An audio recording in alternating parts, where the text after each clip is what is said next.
한 가지 여러분에게 물어보고 싶습니다. 여러분에게 있어서 가나안은 어디입니까? 이스라엘 백성에게 있어서의 가나안은 출애굽 이후 40년 동안 광야를 걷게 하신 것으로부터 시작됩니다. 그런데 안타깝게도 이 광야 40년은 하나님 보시기에 편치 않는 시간들로 채워집니다. 믿어지지 않을 만큼 이스라엘은 여전히 이스라엘이고 하나님은 하나님이셨습니다.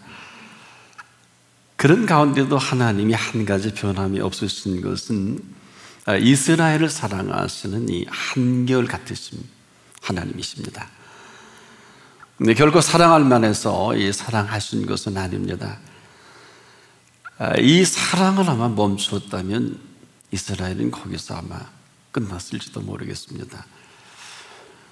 아마 이러고 나서 하나님 마음이 놓인 것이 아니냐, 차라리 사랑해버리는 하나님이심을 발견하게 됩니다. 광야 40년이 사실 짧은 시간은 아닙니다. 한 세대가 가고 그 다음 세대가 연결되는 이 시간이기도 합니다. 근데 이스라엘이 한 일이 별로 없어요. 아니, 별로가 아니라 전무하다. 오직 하나님이 매일 하루도 걸리지 않고 만나를 주셨고 40년간이나 옷이 헤어지지 않았다. 이렇게 하셨으니까 우리가 이렇게 설교하고 믿지만 솔직히 우리가 쉽게 믿어지진 않죠. 그러나 그렇게 하셨기 때문에 이스라엘은 옷을 지어 만들 필요가 없었던 것이 틀림없습니다. 저나 여러분이 1시간만 걸어도 발이 부르트는데 발이 부르트지 않게 하셨다. 어떤 생각이 드십니까? 그럼에도 불구하고 하나님은 이스라엘에게 그 언약을 생각하셨습니다.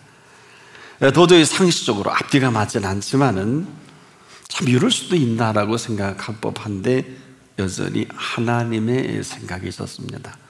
애굽에 나올 때도 그렇고 나온 이후로도 마찬가지로 여전하신 하나님의 생각입니다. 내 생각은 내 생각과 다르고 내 길은 내 길과 달라서 하신 생각과 그 길입니다. 하늘이 땅보다 높았을까요? 그 생각의 깊이는 우리가 감히 헤아릴 수 없는 이 생각으로 이스라엘을 향한 오래 참으심과 기다림을 기억할 수 있습니다. 아마 그 사랑이 아니면 이 사실을 헤아린다는 건 무리입니다. 이스라엘의 40년은 어땠을까요? 온통 근심으로 채워진 시간이라면 하나님께서 광야 40년은 어떨까요? 마음 상하신 시간들입니다. 그럼에도 오직 그 약속, 그 언약 하나만을 생각하시고 그 40년을 기다리십니다. 어느 정도일까요? 하나님께서 친히 그 마음을 다 쏟으시고 성분까지라도 쏟아주시고 뜻을 다 모으시고 해주신 사랑입니다. 아마 이런 근거가 아니면 이스라엘은 쓸 것이 없지요. 한마디로 거역과 그 원망과 불평까지라도 삼켜버린 이 사랑이시기도 합니다.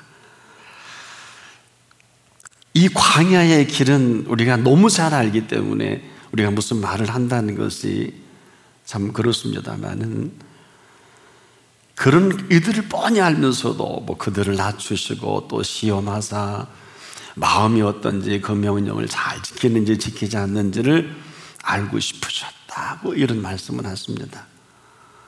그러면서 이 한 가지를 말씀하셨죠. 하나님의 모든 말씀으로 살아가야 한다. 하나님의 모든 말씀으로 살아가야 함을 보여주신 그 사건 중에 하나가 만나지요.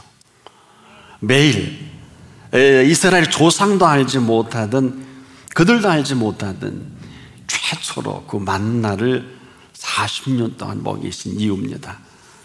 사람이 떡으로만 사는 것이 아니요, 하나님의 입으로 나오는 말씀으로 삽니다. 우리가 이 사실을 모르면 살 줄을 모르는 사람입니다. 지금도 수없는 서재가 있고 수없는 삶의 방식이 있겠습니다만은, 아무리 연구하고 논문을 쓰고 어마어마한 인간을 향한 처세술이 이렇다 저렇다 할지라도 하나님의 처세술만 하겠어요? 삶을 지으신 분이 삶을 아십니다. 아니, 먼저 아셨어요. 그래서 말씀하신 것입니다. 친히 예수님이 이 말씀을 재탕하신 게 아니라 우리를 찾아주신 하나님의 모습으로 이 말씀을 친히 베스다 광야에서 보여주셨죠. 그런데도 우리는 아직 여전히 머뭇거립니다. 그리고 힘들어합니다. 어렵다고 합니다. 그리고 되는 노릇이 없다 그러죠. 그러다가 죽을 맛이다 하는 표현을 거침없이 할 수밖에 없어요. 한마디로 살 길입니다. 이 살 길이 뭘까요? 사람 사는 길입니다. 여러 모양과 여러 모습의 길을 우리가 얘기할 수는 있습니다만은 다 삶을 모르고 삽니다. 그러다 인생의 마지막엔 어때요? 시킨 것은 아닌데 슬피 울며 일을 가는 모습을 쉽게 우리는 장례집에서 발견합니다. 소리도 못 내고 웁니다. 여러분, 장사집, 한마디로 장례식장을 가보면 그렇게 애달게 그리워하는 모습을 발견하게 됩니다. 만일에 이게 삶이라면 이거는 잘못된 거예요. 그래서 친히 삶을 지으신 분은 우리의 삶을 너무 잘 아시기 때문에 저나 여러분이나 그 살길을 아신 분이십니다. 정리해 보면 그렇습니다. 광야는 영원한 약속의 광야이면서 동시에 그 약속하신 땅은 영원하신 약속의 땅이다. 만약에 광야가 아니었으면 영원히 알 수 없는 만나이기도 하죠. 처음으로 주셨고 처음으로 그 만나를 통해서 인생의 영원한 생명의 비밀까지도 알게 하신 거 아니겠습니까? 아마 이걸 몰랐다면 살 길에 대한 혼란과 혼돈일 것입니다. 심지어 징계까지 이 문제도 잘 설명을 하셨죠. 이 징계조차도 하나님은 징계하신 하나님이 아니시지만 사랑하기 때문에 아비가 아들을 징계하듯 그 사랑이다. 징계에 대한 정확한 정리죠.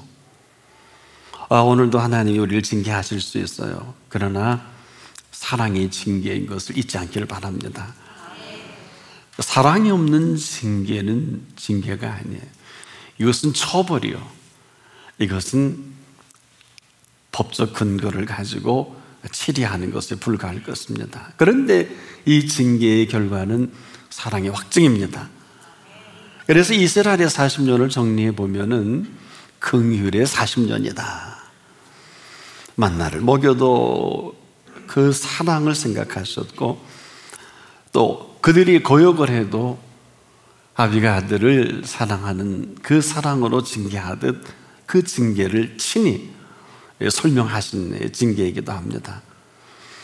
이 사랑으로 살아가다가 그 가나안 땅을 보여주시면서까지도 항상 하나님의 속내는 그 약속을 이루실 것에 초점이 맞춰져 있어요. 두 사람만 남아도 그 약속을 이루시고 마는 하나님이심을 우리에게 보여주시는 여호수아와 갈렙의 모습이기도 합니다. 그래서 그 약속의 땅이 소중한 것보다도 그 땅이 아니라 바로 그 약속입니다. 사랑하셔서 하신 약속입니다. 근데 이것은 사실 여호수아와 갈렙만을 위한 것은 아닙니다. 이스라엘 모두에게 해당이 됩니다. 저와 여러분도 마찬가지입니다. 사실 여호수아와 갈렙이 대단한 인물이 아니잖아요. 그들 다 거만합니다만은 별로 다를 게 없는데 딱 한 가지가 다르죠. 그 많은 사람들이 모든 상황에 휘둘려 버릴 때 그들은 인정할 분을 인정하지 못할 그때 이 두 사람은 인정할 분을 인정합니다. 여기에 무슨 수고나 공로나 설명이나 여기에 무슨 인간의 애씀을 허락질 않아요. 이게 심각한 겁니다. 근데 그 인정의 내용이 뭐냐? 그들에게 주신 마음입니다. 그들에게 주신 마음을 조금도 요동치 않고 간직했다가 그들에게 주신 마음을 주신 그분 앞에서 깨끗하게 인정합니다. 그들이 창조를 거나 저들이 무슨 만들어서 하거나 그들의 생각이 이렇다 이런 게 아니라 그럼에도 불구하고 젖과 꿀이 흐르는 가나안을 갈 수 있게 계획해 놓으시고 갈 수 있게 하신 마음입니다. 빼앗기지 않았어요. 다들 빼앗겼습니다. 빼앗기다 보니 불평하잖아요. 빼앗기다 보니까 원망하잖아요. 그러나 이 두 사람은 천하를 다 잃어버린다 해도 잃어버릴 수 없는 마음을 주신 마음입니다. 그들과 같지 않는 마음이에요. 이 마음을 지으신 분의 마음을 간직한 이 소중함이 그 앞에서 인정받습니다. 그 마음에 젖과 꿀이 흐르는 마음입니다. 쓸데없는 일에 목숨 걸거나 쓸데없는 일에 전부를 걸지 않습니다. 이 사람들의 이야기는 다 쓸데없는 일이에요. 근거 없어요. 만든 이야기입니다. 그리고 돌로 죽이려고 합니다. 거침없이 평가합니다. 거침없이 원망합니다. 오늘도 저나 여러분 참 조심해야 될 것은 다 맞아요. 교회 안팎에 되어진 일들이 맞습니다. 하지만 조심하셔야 합니다. 우리가 하는 이 평가는 자칫 하나님을 향한 평가가 됩니다. 불평이 여기서 나오고 우리가 하는 원망은 거침없이 하나님을 저주하는 이러한 사건이 벌어집니다. 나만 몰라요. 주신 마음이라는 게 뭘까요? 절대로 주신 마음은 우리 평가하지 않습니다. 주신 마음은 원망 없습니다. 차라리 내가 너로 인하여 행복했다고 표현할 수 있습니다. 그래야 하는 게 아닙니다. 오늘 제가 이 말씀을 나누는 가운데도 살아계신 하나님이 우리 가운데 함께 하십니다. 한 분 한 분마다 주신 마음을 그토록 확인하고 싶으신 이 마음인 이유가 어디 있을까요? 지금도 여전히 우리 마음의 땅에 젖과 꿀이 흘러야 합니다. 이것은 지정학적인 개념도 없지 않아 있겠습니다만은 이스라엘에게는 이 준비가 안 됐어요. 마음의 땅에 젖과 꿀이 흐를 수가 없어요. 이를 한마디로 목이 곧은 백성이다, 이렇게 이름까지 붙여주신 이름이에요. 목이 곧은 백성, 별로 듣기 좋은 얘기는 아닙니다만은 젖과 꿀이 흐르는 땅을 준비하면서까지도 하나님이 이스라엘을 잘 보고 싶은데 그래도 정확한 표현을 하셔야 하기 때문에 너희는 목이 곧은 백성이다. 뭘까요? 한마디로 정리한다면 매사에 당연시하는 것입니다. 모든 걸 당연하게 여깁니다. 젖과 꿀이 흐르는 땅을 당연히 가는 줄 압니다. 모든 것이 만나를 먹든 반석을 쪼개 물을 내든 당연한 줄 압니다. 네가 나를 내려오게 했다면 책임을 져야 될 게 아니냐, 논리는 맞아요. 하나님이 우리를 이렇게 끄집어서 오게 하셨으니 오게 하신 분이 책임을 져라? 그러면 이렇게 할 수 있겠죠. 한마디로 출애굽 이후로 이스라엘 백성을 볼 때 감사와 고마움이 없어요. 이런 이 사람들에게 무슨 감격을 뭐 얘기한다든지 감동을 얘기한다는 것은 이것은 불가능합니다. 지금도 마찬가지입니다. 우리가 감사와 감격, 고마움과 감동 뭘까요? 오늘 제가 시간이 넉넉하면 한 분 한 분마다 이렇게 조사하고 싶어요. 당신은 하나님의 사람으로 그리스도인으로 지금 얼마나 감격하고 감동합니까? 당신에게 있어서의 고마움은 그리고 감사함은 어떤 것입니까? 라고 여쭙고 싶어요. 이 이야기는 바꿔 말씀을 드린다면 감격도 없고 감동도 없고 고마움도 없고 감사도 없으니 자꾸 이상한 거 보입니다. 잘못된 것만 보여요. 문제만 자꾸 의식합니다. 여러분, 저나 여러분이 그 문제나 그 일을 어떻게 할 수 없으면 표현하는 게 아닙니다. 어떻게 하란 말입니까, 목사님? 정말 진지하게 그분께 아뢰십시오. 우리가 할 수 있는 일을 하면 다른 말 하지 말고 할 수 있기를 바랍니다. 우리가 할 수 없는 일이 얼마나 많아요. 교회 안의 문제 얼마나 많습니까? 저는 지당하다고 보는 게 교회 공동체 안에 문제가 없는 분이 올 필요가 없잖아요. 여전히 현재 진행형인데 이런 모든 문제가 다 해결됐느냐? 아니요. 항상 이 표현하면서도 이 모든 것들은 하나님 앞입니다.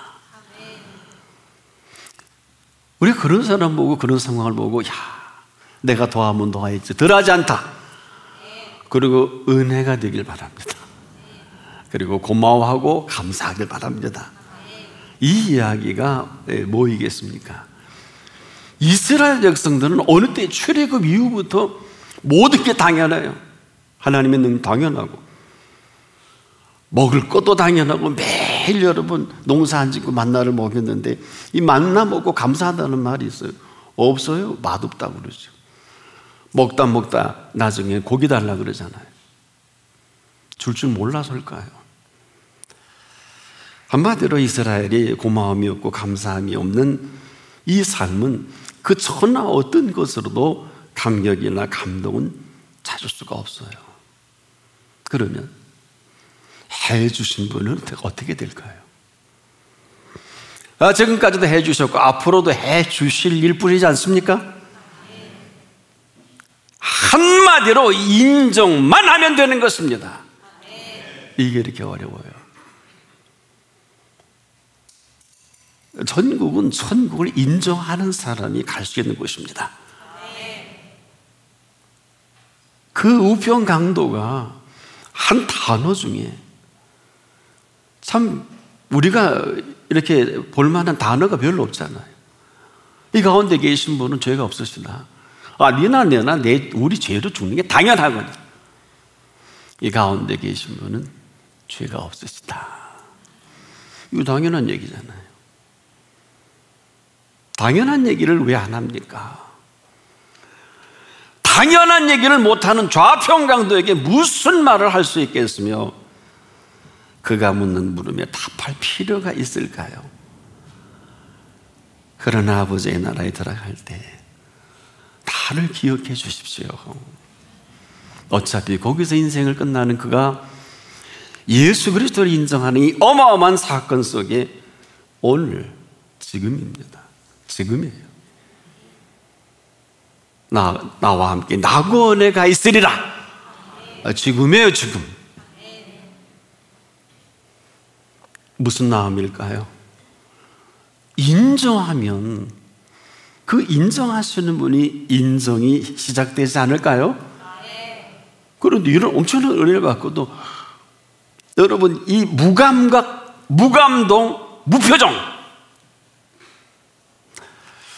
좀 심각하게 우리가 생각해 보십시다.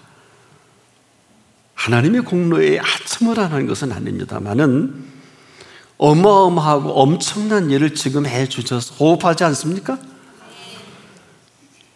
저는 매일 하나님, 내가 오늘 살아있는 게 기적입니다 하고 하루를 시작합니다. 내가 살아있는 게 기적 아닙니까? 왜? 언젠가는 내 생명도 죽을 날이 오니까.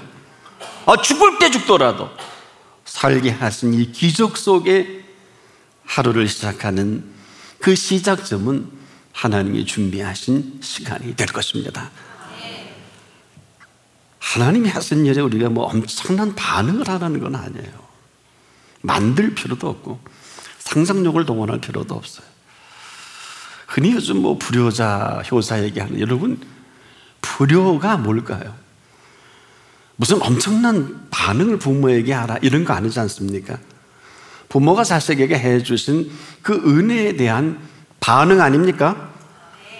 무슨 너를 이만큼 했으니까 돈으로 갚아라 이런 부모는 아닐 것입니다. 또 해준 만큼 너 일을 해라 이것도 아닐 것입니다.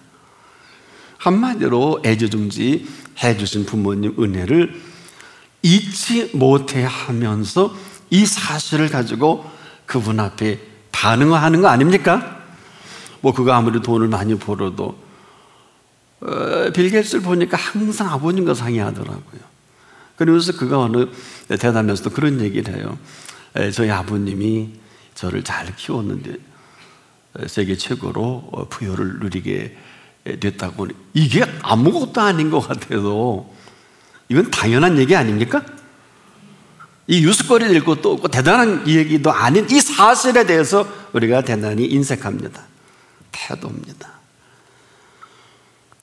오늘도 우리가 가장 효자는 그 태도지요. 하나님 앞에서도 저나 여러분 바로 태도입니다. 나 같은 게 이런 엄청난 은혜를 받을 수 있을까? 여러분 감사가 뭘까요? 인정입니다. 고마움은 뭘까요? 인정입니다. 이스라엘에게서 모든 것은 당연지사가 됐어요. 그 다음이 뭘까?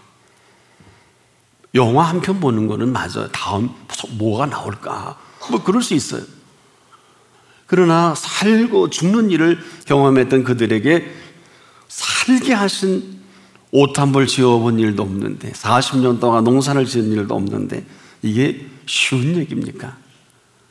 누가 속과 꿀이 흐르는 그 땅을 준비하시고 뭐 잘한 게 있다고 7 족속을 다 비옥하게 만들어 그들의 악함 때문에 내가 쫓아내고 너희들 드리겠다. 이거 하나님의 스토리지 않습니까? 근데 하나님의 고뇌가 있어요. 하나님의 아픔이 있으신 40년 아무런 감격, 감동도 없는, 그래서 하나님이 하실 수 있는 표현이 너희는 목이 곧은 백성이다. 이스라엘이 잘한다고 했을 때도 있었어요. 기껏 잘한다고 하는 게 우상을 만들어요. 여러분 우상은, 신앙도 얼마든지 우상화가 되는 것은 내가 믿고 싶은 것만 믿어요. 인정하고 싶은 것만 인정하면 이것은 내가 믿고 싶은 것만 믿는 그 이상 그 이하도 아니에요. 이 신앙이 아닙니다. 여기 어디 하나님이 계세요? 하나님이 틀려도 하나님 맞다 그러면 맞는 겁니다. 가기 싫다 그래도 가라 그러면 가야 합니다. 그렇게 죽을도록 하기 싫어도 하라 그러면 해야 합니다. 말은 이렇게 우리가 쉽게 정리할 수 있는데 지금도 하나님은 아마 이런 표현할 때 한 분 한 분 이렇게 살피실 거예요. 너 정말 그때가 기회였는데 너 가라 그럴 때 머뭇거리지 않니? 야, 네가 상상할 수 없는 걸 준비해 놓고 오라고 했는데 너 그때 안 왔잖아. 아무것도 할 수 없을 때 내가 하라 그랬을 때 내가 누구냐? 나 여호와 이레다. 하나님 앞에서의 인정이란 지금도 늦지 않았습니다. 하나님은 그 인정하는 그 한 분 한 분을 더 인정하시고 싶으신 하나님의 소망이 있습니다. 다 이루시니 어마어마한 이 하나님의 계획 속에 여러분, 애굽에서 이스라엘을 건져내실 때 하나님은 벌써 가나안을 준비하셨거든요. 이스라엘만 몰라요. 430년간의 종살이로 영혼육에 다 찢길 때를 찢기고 상처받을 때를 상처받고 악습으로 가득 찹니다. 잘한다고 하는 게 거역이고 열심히 한다는 게 대거리고, 그렇지 않아요? 이 때를 벗기는 시간이 너무 길어요. 인정만 하면 되는데 40년 동안 이 일을 인정하지 못하는 이 어마어마한 사건이 이스라엘만이겠습니까? 지금도 하루도 쉬지 않고 40년 동안 이스라엘 백성에게 행하신 것은 뭘 나타내신 걸까요? 지금도 하나님 여전히 생명을 책임지시는 하나님이시다. 뭘 잘했다고 젖과 꿀이 흐르는 땅을 준비하실까요? 아니, 주기로 마음 먹으셨죠? 마음이라는 것은 주신 마음이 아니면 믿을 수가 없어요. 오늘도 우리가 마음 많은 얘기 하는데 저나 여러분에게 이제라도 위로부터 주신 마음으로 채워지시기를 바랍니다. 팔복은 말할 것도 없고요. 이 주신 마음이라는 것은 오늘도 그 피값으로 우리 영혼육을 책임지실 완벽하신 예수 그리스도의 마음이십니다. 우리가 이 가나안은 그분의 주시고 싶은 마음으로 준비된 가나안이라면 이제라도 우리 마음의 땅에서 얼마든지 젖과 꿀이 흐르게 하실 수가 있습니다. 우리가 살게 하실 은혜만 지금도 상실하지만 않는다면, 쓸데없는 일에 전부를 걸지만 않는다면, 잘하려고 하지 마시고 그냥 하십시오. 제가 어제도 집사람 보고 식사를 하는데 어쩔 줄 몰라요. 아니, 왜 그래? 그랬더니 아니, 밥을 잘 하려고 했는데 밥이 꼬두박이 됐다는 거예요. 여러분, 꼬두밥도 바로 한 건 얼마나 맛있는 줄 아십니까? 잡숴 보신 분 웃으시는데 싫어하시는 분은 죄송합니다. 우리 딸은 또 꼬두밥 파요. 저는 좀 물렁한 걸 좋아하는데, 여러분, 세상에 수십 년을 밥을 해댔는데 요즘 밥하는 기계가 얼마나 좋은 기계가 많아요. 국시도 있고 쿠쿠시도 있고, 그렇지 않습니까? 이거 비슷한 데서 나온 게 그렇게 됐는데 아들이 오더니 한번 씩 웃더라고요. 왜 웃냐 그랬더니 그럴 일이 있어요. 새벽에 식사를 하는데 아주 맛있는 누룽지를 끓여서 갖고 왔습니다. 아들이 한 번 더 웃더라고요. 근데 끝내 있다가 물어보려고 그래요. 사랑하는 여러분, 늘 하는 건데도 속된 말로 밥 하나 똑바로 못해. 이게 만약에 문제가 된다면 될 수도 있는 문제이겠지만은 제가 말씀드리고 싶은 것은 그런 거예요. 늘 하는 이 밥도, 그렇게 수십 년 동안 했던 밥도 안 될 때가 있어요. 사랑하는 여러분, 주신 마음을 빼앗기지 마십시오. 그래야 되는 게 아니라, 여러분, 그럴 수 있지라고 할 필요도 없어요. 왜? 그냥 그런 대로 먹으면 되고, 아니면 여러분, 그 사람도 한 그릇 밥 한다고 밥이 잘못됐다고 뭐 통일에 지장이 있습니까? 무슨 군사력에 문제가 있습니까? 한번 생각해 보자고요. 이런 일이 비일비재할 것입니다. 별로 그렇게 흥분할 만한 일이 아닌 일에 흥분하지 않기를 바랍니다. 아니, 그냥 그러면 그런가 보다. 여러분 어떻습니까? 제 말씀은 이게 옳다는 것도 아니고, 그래도 그냥 이거 아니에요. 사랑하는 여러분, 주신 마음을 빼앗기지 마십시오. 주신 마음이라는 게 뭐예요? 아니, 꼬두밥이든 죽밥이든 먹을 수 있는 게 감사한 거 아니에요? 그래서 제가 맛있게 먹었다니까요. 여러분, 이스라엘 공로는 없어요. 오직 하나님의 공로로 출애굽하게 하셨고, 광야 40년을 살게 하셨고, 이스라엘의 수고와 공로는 없단 말이에요. 이게 신앙이에요. 이게 오늘도 살아계신 하나님의 마음입니다. 자꾸 공로 얘기하지 마세요. 촌스러워요. 자꾸 수고하지 마세요. 너무 잘하려고 하지 마시고 잘하세요. 계속 잘하세요. 지금도 우리가 심각한 일은 하나도 없어요. 오직 하나님의 공로가 걸려있는 심각함 위에는 누가 뭐래도 해주신 고마움과 감사는 계속 감격과 감동으로 연결시켜 갑니다. 이 고마움과 감사가 어느 틈엔가 고든 목도 풀어갑니다. 이제 우리 마음의 땅에 얼마든지 젖과 꿀이 흐를 수 있게 하실 마음입니다. 그런 은혜로 살아가기를 축복합니다. 기도하겠습니다.